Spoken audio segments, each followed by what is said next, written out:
PTN kali ini ada berapa yang diterima Pak di UNER? Oke, jadi alhamdulillah kita menerima 2.117 calon mahasiswa yang lulus SBMPTN dari 31.000 yang memilih Universitas Airlangga sebagai pilihan mereka.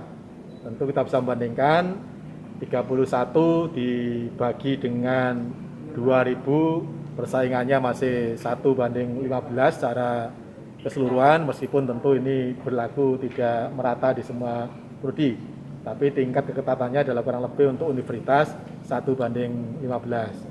Jadi itu kalau dari sisi total, dari 2.117 itu ada 302 diantaranya adalah pemegang Kartu Indonesia Pintar Kuliah atau KIP Kuliah, yang nanti akan mendapatkan pendanaan dari kawan-kawan di Pusat Pembiayaan Pendidikan di Kementerian Pendidikan dan Kebudayaan. Tentu ini juga kesempatan yang harus dimanfaatkan. Ya, jadi 302 adalah KIP kuliah, totalnya 2.117 dan total peminatnya adalah 31.000 sekian. Yang KIP ini nantinya tidak perlu survei ke rumah?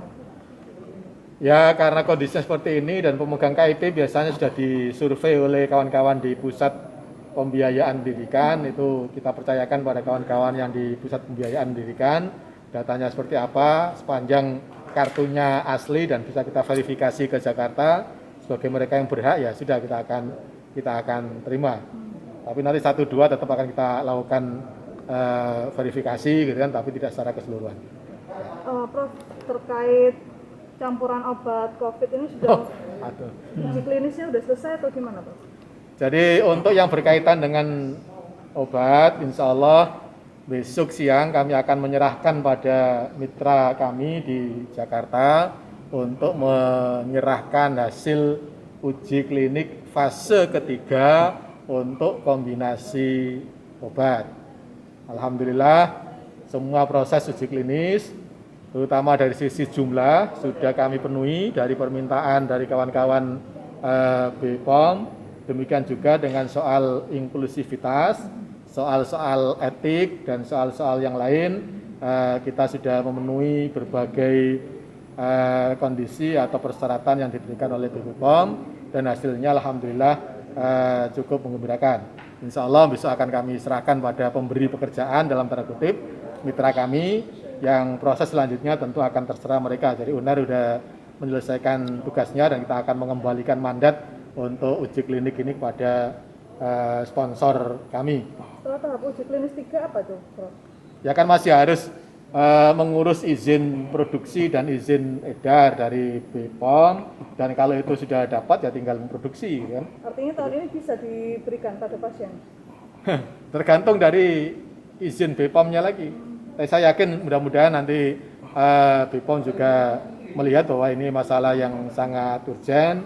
Mohon doanya kawan-kawan media dan masyarakat agar BPOM juga berbesar hati untuk bisa segera memberikan izin untuk produksi dan izin edar, sehingga kalau itu segera diselesaikan, September akan sudah bisa diproduksi. Dan kalau soal siapa yang produksi, insya Allah sangat banyak yang ingin terlibat dalam proses produksi. Tapi itu bukan ranahnya UNER, ya, itu ranahnya mitra kami untuk memilih siapa-siapa yang nanti akan dipercaya untuk produksi. Termasuk nanti yang ngurus izin produksi dan urus izin edar itu ya kawan-kawan di pabrikan atau di perusahaan itu.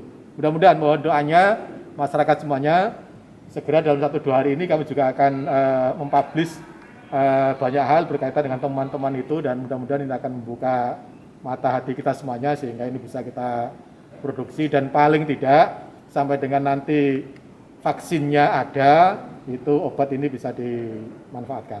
Uji coba klinis tahap 3 ini dilakukan pada relawan berapa jumlahnya Pak? Pada lebih dari 700 pasien. 700 pasien. Ya, sementara dari BPOM mensyaratkan 600 sekian pasien. Jadi sudah melebihi persyaratan kalau dari sisi jumlah. Inklusivitasnya juga sudah memenuhi persyaratan, termasuk jumlah bed, jumlah AM yang harus kita kita belikan, mulai dari kontrolnya sampai dengan A, B, C, D, E, juga jumlahnya sudah sesuai semuanya, dan alhamdulillah gitu kan, semua berjalan dengan atas izin Allah, semua berjalan dengan lebih cepat insya Allah, dan mudah-mudahan kalau tidak ada aral melintang berkaitan dengan izin produksi, nanti September itu sudah bisa diproduksi. Berarti nggak ada ini ya, efek samping ya? Oke. Ya mesti, tapi sudah ada di laporan, nanti ada yang tertulis dengan sangat rigid, kombinasi yang satu nanti seperti apa, kombinasi kedua harus bagaimana, kombinasi ketiga harus bagaimana, itu sangat rigid, dan itu sudah kita ikuti hari per hari dari semua pasien yang ada. Ada 1-2 yang itu. Nah, bukan relawan ya, pasien yang sesungguhnya mau ikut dalam proses ini itu 1.000 lebih. Hanya karena tidak memenuhi persyaratan inklusivitas berkaitan dengan jenis kasusnya, berkaitan dengan usianya, berkaitan dengan OTG atau non OTG-nya, itu kita keluarin, sehingga yang memenuhi persyaratan itu tinggal 700 sekian. Jadi ada banyak hal yang kita keluarkan dari uji klinik ini. Oke. 17 calon mahasiswa yang masih harus mengikuti proses berikutnya, yakni untuk daftar ulang dan lain-lain. Tentu karena kondisinya sedang COVID seperti sekarang, mekanismenya juga pasti akan berbeda antara tahun ini dengan tahun-tahun sebelumnya, di mana semua proses pendaftaran ulang termasuk proses pembayaran dilakukan secara online.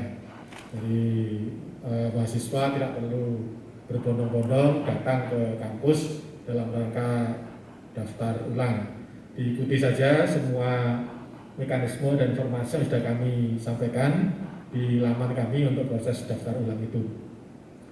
Berkaitan dengan beberapa hal tentu kami juga ingin sampaikan, untuk Universitas Airlangga mayoritasnya nampaknya masih sama.